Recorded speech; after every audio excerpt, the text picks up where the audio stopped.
자주 책망을 받으면서도 목이 곧은 사람은 갑자기 패망을 당하고 피하지 못하리라.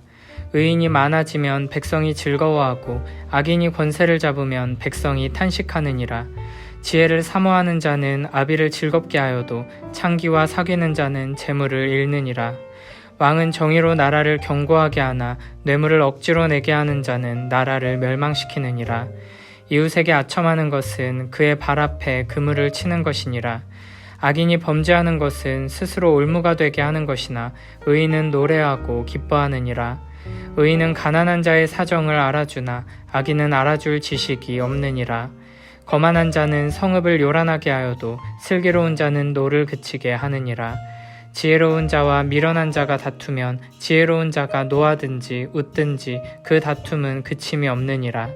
피 흘리기를 좋아하는 자는 온전한 자를 미워하고 정직한 자의 생명을 찾느니라.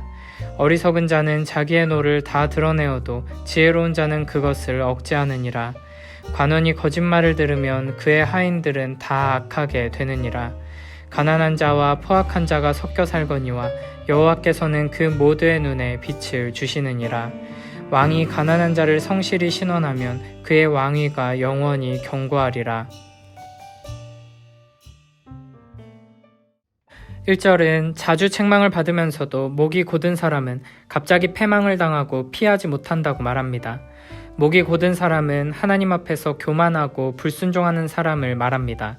이 사람이 갑자기 패망을 당하고 피하지 못하는 이유는 하나님의 말씀 앞에 귀 기울이지 않고 순종하지 않기에 멸망의 길을 가면서도 그 길이 잘못되었음을 깨닫지 못하기 때문입니다. 하나님께서는 잘못된 길을 가는 자를 위해 경고의 말씀을 주시고 책망하십니다. 그러나 교만한 자는 말씀 앞에서 아무것도 깨닫지 못하는 것입니다. 2절은 의인이 많아지면 백성이 즐거워하나 악인이 권세를 잡으면 백성이 탄식한다고 말합니다. 이 말씀을 1절과 연결해보면 의인이란 자신의 잘못에 대한 충고를 받아들일 줄 아는 사람입니다. 이렇게 조언을 받아들일 줄 아는 겸손한 지혜자가 있을 때 공동체는 풍요로운 삶을 누리게 되지만 지도자가 자신의 견해만을 고집하는 교만하고 목이 곧은 사람일 때 공동체 전체가 고통을 당하게 된다는 것입니다. 그러므로 우리는 가족과 이웃과 공동체에 축복이 되고 기쁨이 되기를 소망하며 항상 겸손한 태도로 하나님의 말씀 앞에 귀 기울이는 자가 되어야 할 것입니다. 3절에서는 지혜를 사모하는 자는 아비를 즐겁게 하여도 창기와 사귀는 자는 재물을 잃는다고 말합니다. 창기를 만나는 자는 재물을 허비하고 잃어버리게 됩니다. 창기와 만난다는 것은 지혜가 아닌 음녀를 따른다는 것이고 하나님을 경외하는 삶에서 멀어진다는 것입니다. 고린도전서 6장 15절부터 20절에서는 이렇게 말씀하십니다. 너희 몸이 그리스도의 지체인 줄을 알지 못하느냐? 내가 그리스도의 지체를 가지고 창녀의 지체를 만들겠느냐? 결코 그럴 수 없느니라. 창녀와 합하는 자는 그와 한 몸인 줄을 알지 못하느냐? 일러스되 둘이 한 육체가 된다 하셨나니 주와 합하는 자는 한 영이니라. 음행을 피하라. 사람이 범하는 죄마다 몸 밖에 있거니와 음행하는 자는 자기 몸에 죄를 범하느니라. 너희 몸은 너희가 하나님께로부터 받은 바 너희 가운데 계신 성령의 전인 줄을 알지 못하느냐. 너희는 너희 자신의 것이 아니라 값으로 산 것이 되었으니 그런즉 너희 몸으로 하나님께 영광을 돌리라. 아멘. 우리의 몸과 마음을 여호와 하나님께 드리지 않고 세상에 바치는 자는 창녀와 합하여 음행하는 죄를 짓는 것입니다. 세상을 사랑하고 우리 마음에 하나님께서 계셔야 하는 자리에 우상을 모시고 살아가는 자들, 우리를 신부로 부르신 거룩한 신랑이신 하나님을 배반하고 음행하는 자들은 자기 몸과 마음과 영혼을 자신을 멸망시키는 음녀에게 내어주는 자들입니다. 그렇게 모든 것을 음녀에게 내어주었으니 하나님의 축복을 얻은 재물을 잃어버리는 것은 너무나도 당연한 결과입니다. 하나님의 지혜를 떠나면 하나님께서 실질적으로 이 세상을 통치하고 다스리신다는 사실을 잊게 되고 하나님께서 정하신 원리를 무시한 채 살아가게 됩니다. 결국 자기 자신과 자기가 소유한 재물을 정당하지 못한 대상을 위해 사용하게 되고 재물을 바르고 효과적으로 관리하는 능력을 잃어버리게 되는 것입니다. 누가복음 15장의 탕자의 비유를 보면 둘째 아들은 지혜를 저버려 아버지를 슬프게 했고 살림을 창녀들과 함께 삼켜버렸습니다. 창기와 사귀는 자가 재물을 잃게 된다는 말씀대로 이루어진 것입니다.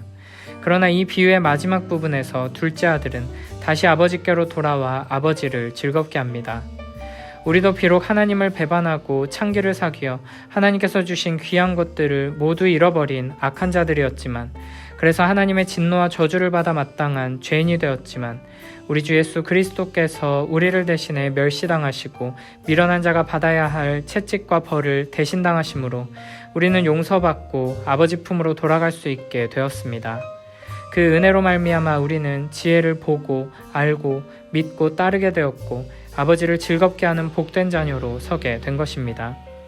창기와 사귀며 재산을 탕진하고 아버지 하나님을 배반하고 떠났던 우리를 위해 모든 고난과 수치를 당하시고 하나님의 진노와 저주 가운데 십자가에 달려 죽으시고 부활하신 우리 주 예수 그리스도를 바라보며 하나님의 기쁨이 되기 위해 더욱 하나님의 말씀에 귀 기울이고 하나님을 사랑하는 복된 우리 모두가 되길 축복합니다.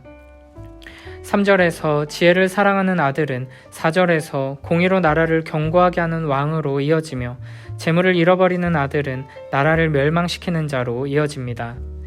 왕은 정의로 나라를 견고하게 하나 뇌물을 억지로 내게 하는 자는 나라를 멸망시키느니라. 아멘. 왕이 만약 뇌물을 받게 되면 나라를 멸망의 길에 빠뜨리게 됩니다. 뇌물을 즐겨 받든지 억지로 받든지 모두 다 뇌물이며 이는 멸망의 길로 가는 지름길입니다. 그러므로 왕은 재물로 나라를 통치하려 하지 말고 오직 공의로 나라를 다스리려고 해야 합니다. 하나님의 원리인 정의와 공의를 기준으로 삼을 때 재물을 오히려 더 풍성하게 얻을 수 있게 될 것입니다. 5절에서는 이웃에게 아첨하는 것은 그의 발 앞에 그물을 치는 것이라고 말합니다. 아첨하는 말은 직역하면 부드러운 말이라는 뜻인데 무언가 이득을 얻기 위해 한 사람의 장점을 비현실적으로 부풀리는 거짓된 말을 의미합니다. 이렇게 아첨하는 말을 하는 사람은 마치 그럴듯한 미끼를 통해 짐승을 유혹하고 그물 안에 들어오도록 하는 사냥꾼과 같습니다. 아첨하는 자는 부드럽고 듣기 좋은 말로 상대방의 환심을 사지만 결국에는 상대방을 죽음의 그물 속에 빠지게 만듭니다.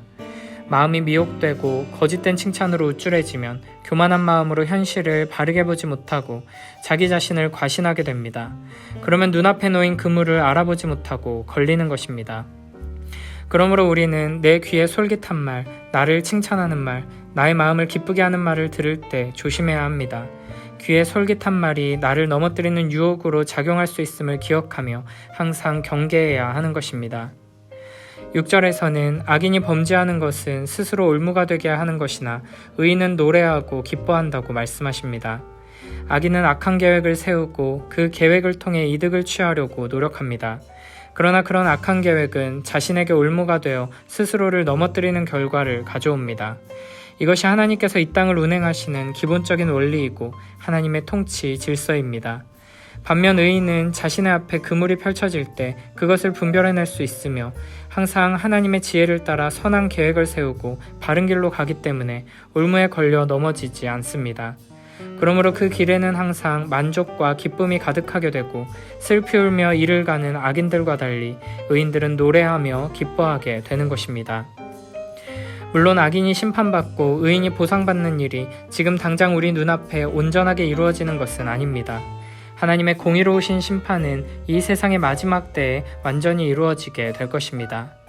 그래서 악인도 오랫동안 올무에 걸리지 않을 수 있고 의인이 오랫동안 비참한 처지에 놓여 있을 수도 있습니다. 그럼에도 의인은 노래하며 기뻐할 수 있습니다. 지혜롭게 사는 자는 지금 당장 마주한 고난과 어려움에도 불구하고 예수 그리스도를 바라보며 우리에게 주실 영원한 축복을 믿음으로 바라보며 장래의 기쁨을 이 자리에서 맛볼 수 있는 것입니다. 예수님께서는 요한복음 2장에서 혼인잔치에서 물로 포도주를 만드시는 기적을 통해 자신이 바로 잔치를 잃어버리고 기쁨을 빼앗긴 우리들을 위해 영원한 하나님 나라의 잔치를 회복시켜 주시는 분이심을 드러내셨습니다. 예수님께서는 우리의 삶에 영원한 잔치에 참된 기쁨을 주기 위해 오셨습니다. 실제로 우리는 성찬식에 참여할 때마다 예수 그리스도의 죽으심과 부활을 통해 우리에게 보장된 영원한 잔치의 무한한 기쁨을 조금이나마 맛보게 됩니다. 요한계시록 19장 6절부터 8절에서는 이렇게 말씀하십니다. 또 내가 들으니 허다한 무리의 음성과도 같고 많은 물소리와도 같고 큰 우레소리와도 같은 소리로 이르되 할렐루야 주 우리 하나님 곧 전능하신 이가 통치하시도다. 우리가 즐거워하고 크게 기뻐하며 그에게 영광을 돌리세. 어린 양의 혼인기약이 이르렀고 그의 아내가 자신을 준비하였으므로 그에게 빛나고 깨끗한 세마포 옷을 입도록 허락하셨으니 이 세마포 옷은 성도들의 옳은 행실이로다 하더라. 아멘. 매일매일의 삶 속에서 우리 주 예수 그리스도를 바라보며 우리에게 이미 주어진 하나님 나라의 영원한 잔치를 맛보며 그 기쁨을 누리며 살아가는 복된 우리 모두가 되길 축복합니다. 7절에서는 의인은 가난한 자의 사정을 알아주나 악인은 알아줄 지식이 없다고 말합니다. 알아준다는 것은 이를 자세히 살피고 철저하게 조사한다는 뜻입니다. 의인은 가난한 자들을 모른 채 하지 않고 그들이 처한 상황을 자세히 살펴보고 그들을 도와주는 사람입니다. 하지만 악인은 가난한 자에게 관심을 기울이지 않습니다. 악한 자들은 모든 관심이 자기 자신에게 쏠려 있기 때문입니다. 하나님을 아는 지식이 있는 사람은 하나님의 마음으로 가난한 자들을 보며 가난한 자들의 신음에 귀 기울입니다. 그러나 하나님을 아는 지식이 없는 사람은 하나님을 보는 눈도 없고 하나님의 말씀을 듣는 귀도 없기 때문에 하나님을 보지 못하고 듣지 못할 뿐 아니라 가난한 자들을 보지도 못하고 듣지도 못한 채 그저 자기 자신만을 위해 살다가 멸망당하고 마는 것입니다. 이 땅의 약자들을 착취하고 짓밟는 자들만이 악인이 아닙니다. 가난한 이들에게 아무런 관심이 없고 그들의 필요에 주목하지 않고 그들의 신음에 귀 기울이지 않는 모든 이들이 악인입니다. 온 땅에 가난한 자들의 신음과 고통받는 자들의 울부짖음이 가득하지만 아무런 고민 없이 그저 자기 자신의 꿈과 행복을 위해 내 인생의 몰두에 열심히 살아가는 모든 이들이 바로 악인입니다. 그러므로 우리는 하나님의 말씀에 더욱 귀 기울이며 가난한 자들에게 관심을 기울이고 그들의 신음소리에 귀 기울이는 자로 자라나야 할 것입니다. 우리에게 정의에 힘쓰라고 명령하신 그 말씀에 순종하여 가난한 자들을 돕고 위로하고 섬기는 복되고 의로운 삶으로 나아가기 위해 힘써야 할 것입니다. 8절에서는 거만한 자와 슬기로운 자를 대조합니다. 거만한 자는 성읍을 요란하게 하여도 슬기로운 자는 노를 그치게 하느니라. 아멘. 거만한 자는 성읍을 요란하게 만듭니다. 사회 질서 전체를 흔들고 혼란에 빠지게 만든다는 것입니다. 이 부분을 직역하면 성읍에 불을 지른다는 것입니다. 거만한 자는 의심과 불신과 분열과 냉소를 조장해 공동체를 무너뜨리는 존재입니다. 거만한 자는 다른 사람의 자존심을 상하게 하고 속임수를 통해 분열을 조장하기에 사람들은 분노를 품게 됩니다. 그러나 슬기로운 자는 하나님을 경외하고 사람들을 존중하며 정의와 공평과 사랑을 실천하기에 서로에 대한 불신과 적대감을 완화시키고 분쟁을 종식시키며 사회를 건강하게 세우는 존재가 됩니다. 하나님께서 우리에게 은혜를 주셔서 우리가 바른 믿음으로 이 사회의 분열을 그치게 하고 분노로 가득한 사람들을 치유하는 귀한 사명을 잘 감당해내게 되길 축복합니다. 9절은 지혜로운 자와 미련한 자를 대조합니다. 지혜로운 자와 미련한 자가 다투면 지혜로운 자가 노하든지 웃든지 그 다툼은 그침이 없느니라. 아멘. 미련한 사람은 화평함을 알지 못하기에 다툼을 끝까지 끌고 가려고 하며 자신의 이익만을 생각해서 많은 사람들에게 고통을 줍니다. 그러나 지혜로운 자는 미련한 자의 분노와 비웃음과 폭언과 난동에도 끝까지 하나님의 사랑에 기초하여 지혜롭게 그리스도인답게 대처해야 할 것입니다. 10절은 피 흘리기 좋아하는 자와 정직한 자를 대조합니다. 피 흘리기 좋아하는 자는 온전한 자를 미워해서 그의 피를 이유 없이 흘리게 합니다. 자신의 죄됨이 온전한 자 앞에서 부끄럽기 때문입니다. 그러나 정직한 자는 그렇게 온전한 자가 억울하게 피해를 볼 때 그를 구해주려고 노력합니다. 이것이 참된 지혜이며 여호와를 경외하는 자들의 공동체의 역할입니다. 11절은 어리석은 자와 지혜로운 자를 대조합니다. 어리석은 자는 자신의 감정을 그대로 다 드러내지만 지혜로운 자는 감정을 절제합니다. 때로는 감정을 솔직하게 드러내는 것이 필요하지만 상황과 다른 사람들을 고려하지 않고 자신의 감정만을 중요시하는 태도는 이기적이고 어리석은 태도임을 잊지 말아야 합니다. 12절은 관원이 거짓말을 들으면 그의 하인들은 다 악하게 된다고 말합니다. 지도자가 거짓말에 쉽게 흔들리면 함께 일하는 이들이 모두 거짓말쟁이가 된다는 것입니다. 그러므로 지도자의 자리에 있는 사람들은 더욱 철저히 거짓말을 잘 분별하고 바르고 정직한 사람이 되기 위해 힘써야 할 것입니다. 13절에서는 이렇게 말씀하십니다. 가난한 자와 포악한 자가 섞여 살거니와 여호와께서는 그 모두의 눈에 빛을 주시느니라. 아멘. 이 말씀은 22장 2절과 비슷합니다.